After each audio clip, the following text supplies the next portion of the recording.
আরো একটি গুরুত্বপূর্ণ এবং বড় খবরের দিকে ঠিক যেন বলিউডের অ্যাকশন ছবি আইন রক্ষকরাই আক্রান্ত। উত্তর দিনাজপুরে গোয়ালপোখরে আক্রান্ত পুলিশ, যে ছবি আপনাদের সামনে তুলে ধরছি। পুলিশ এই মুহূর্তে আক্রান্ত এবং তাদেরকে হাসপাতালে নিয়ে যাওয়া হচ্ছে, সেই ছবি আপনাদের সামনে আমরা তুলে ধরছি।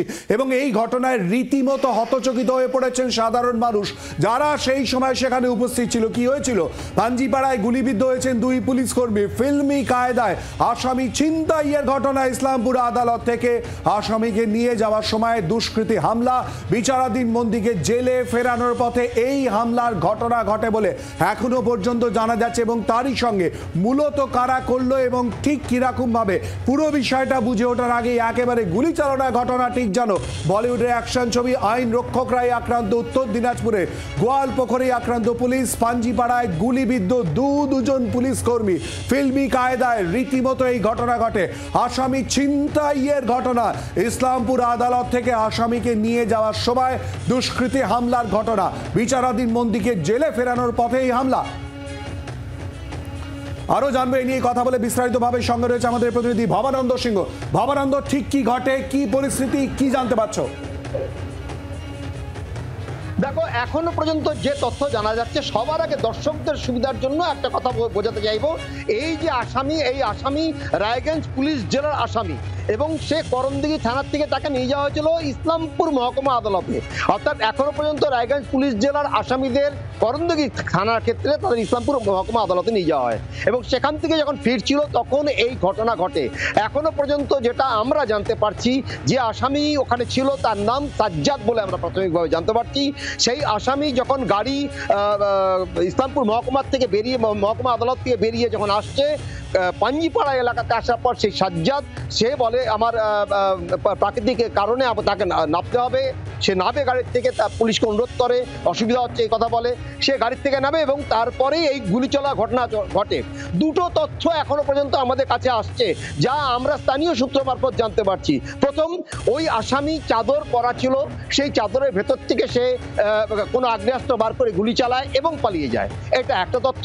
দ্বিতীয় তথ্য আসে, ওই পুলিশ ভ্যানের উপরে আক্রমণ হয় এবং সেখান থেকে আসামিকে ছিনতাই করে নিয়ে যাওয়া হয়। পুলিশের তরফেও কিন্তু এখনো কোনো তথ্য জানানো হয়নি। পুলিশের আধিকারিকরা এখনো পর্যন্ত সঠিকভাবে কোনো তথ্য বলে উঠতে পারছেন না। যেটা জানা যাচ্ছে সমস্তটাই স্থানীয় বাসিন্দাদের কথাতে, স্থানীয় সূত্র থেকে, স্থানীয় লোকজনদের সঙ্গে কথা বলে। তবে দুজন পুলিশ কর্মী যারা গুলিবিদ্ধ হয়েছেন তার মধ্যে একজন এএসআই এবং একজন কনস্টেবল। এই দুজন পুলিশ কর্মী, নীলকান্ত বাবু তিনি হচ্ছেন এএসআই এবং অপরজন কনস্টেবল বলে আমরা জানতে পারছি।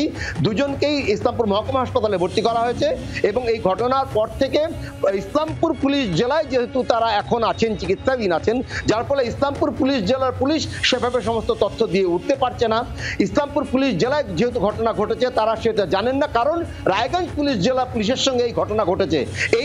এই তথ্যের জন্যই সমস্ত তথ্য দেওয়ার ক্ষেত্রে পুলিশেরও যে অসুবিধা হচ্ছে বা পুলিশেরও তদন্তকারী আধিকারিকরা বিষয়টাকে তথ্য আদান প্রদানের ক্ষেত্রে তাদের যে সমস্যা হচ্ছে, এটাই হচ্ছে মূল জায়গা। যার ফলে দুই জেলার এসপি এই মুহূর্তে আলোচনা করছেন কিভাবে ঘটনা ঘটলো, সমস্ত ঘটনার পুঙ্খানুপুঙ্খ বিবরণ তারা সংগ্রহ করার চেষ্টা করছেন, যার ফলে কিন্তু প্রকৃত তথ্য দেওয়ার ক্ষেত্রে নানা রকম বিভ্রান্তিমূলক অবস্থা তৈরি হচ্ছে বারবার করে। শিলাদিত্য, ভবানন্দ আমাদের সঙ্গে থাকো। ভবানন্দ, পুরো বিষয় বিস্তারিতভাবে আপনাদের সামনে তুলে ধরলো। এই নিয়ে গোয়ালপোখরের বিধায়ক গোলাম রব্বানির সঙ্গে আমরা কথা বলেছিলাম, তিনি কি বলেছেন শোনাবো। আমার বিধানসভার অধীনে আন্ডারে আছে ওটা কালীবাড়িটা। তো আমার বিধানসভার বর্ডার ইসলামপুর স্টার্ট, আমার বিধানসভা শেষ, ইসলামপুর শেষ। ওখানে মাঝখানে আসামি বললো যে আমি পেশাব করবো, ওয়াশরুম যাবো, গাড়িতে ছিল ও ওয়াশরুমে বলি। তারপরে কেউ বাইরে থেকে আসলো না কি হলো, গুলি চললো। গুলিটা কে করছে এটা আমি সঠিক খবর পাচ্ছি না এখন। হ্যাঁ, আর দুজন ইঞ্জিনিয়ার যে আসামি শুনলে পালিয়ে গেছে। এসপির সঙ্গে কথা বললাম যে আসামিটাকে ধরেন আর কে গুলিটা চালালো ওটা তদন্ত করেন, যত তাড়াতাড়ি হয়। আজকে ট্রায়াল ছিল তো কোর্টে, আসামি ছিল রায়গঞ্জ জেলে, ওখান থেকে ইসলামপুর কোর্টে প্রডিউস হবে, ট্রায়াল হবে।